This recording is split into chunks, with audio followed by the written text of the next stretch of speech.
到时候不但美国在乌克兰多年的布局会前功尽弃，拜登的儿子以及一众美国权贵子弟在乌克兰的内幕交易都会被俄罗斯一样一样的挖出来，大白于天下。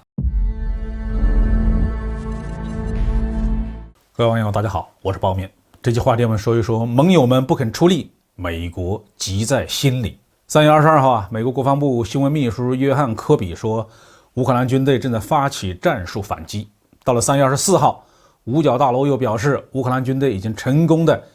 把俄军击退到距离基辅55公里的地方，一天呢就打退了20-30公里。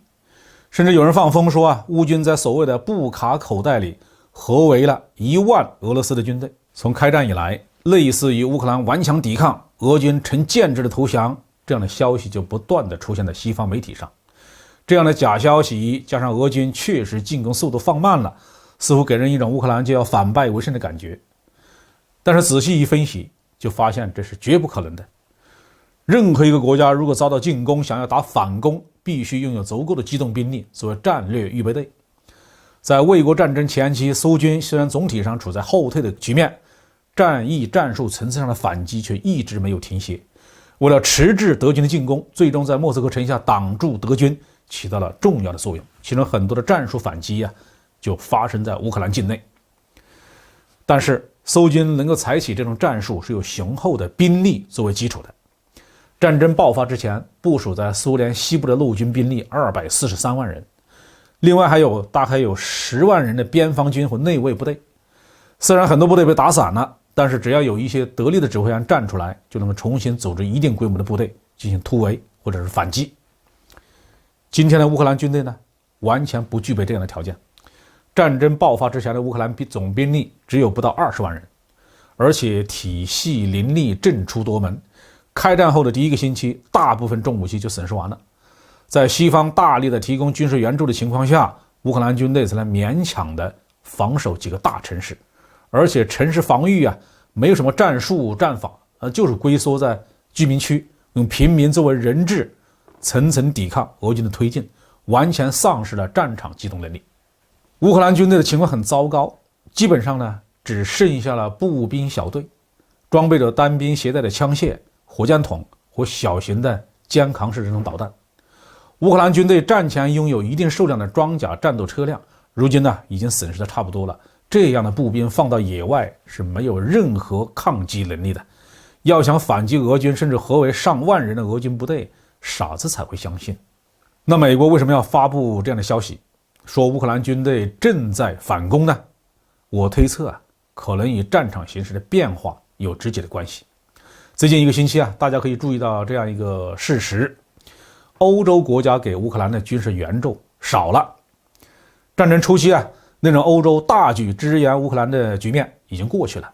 3月23号，德国宣布再向乌克兰提供2000具反坦克火箭筒，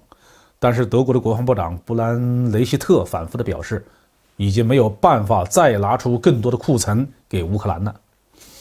德国都不肯给了，对乌克兰的军援那就是美国唱独角戏了呗。另外也没有多少雇佣兵敢去乌克兰了。乌克兰战场不是叙利亚，也不是伊拉克，对面的俄罗斯军队是有强大的火力的，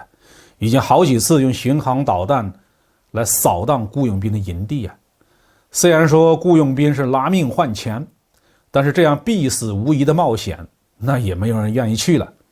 而且乌克兰对雇佣兵的态度是非常的恶劣，不但一个月只给230美元，还要求他们签终身合同，不服那就是一顿毒打。谁还肯去那就是地道的傻子。这样下去俄罗斯就算打得再差，打垮乌克兰政府，清算纳粹分子，也就是个时间问题。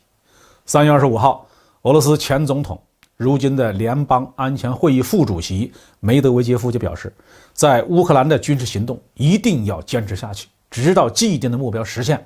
也就是非军事化和去纳粹化。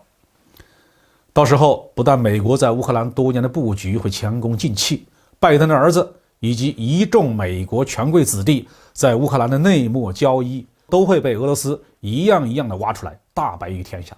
所以美国一定要制造舆论，鼓动自己的盟友继续向乌克兰政府提供支援，免得他们在近期迅速的崩溃。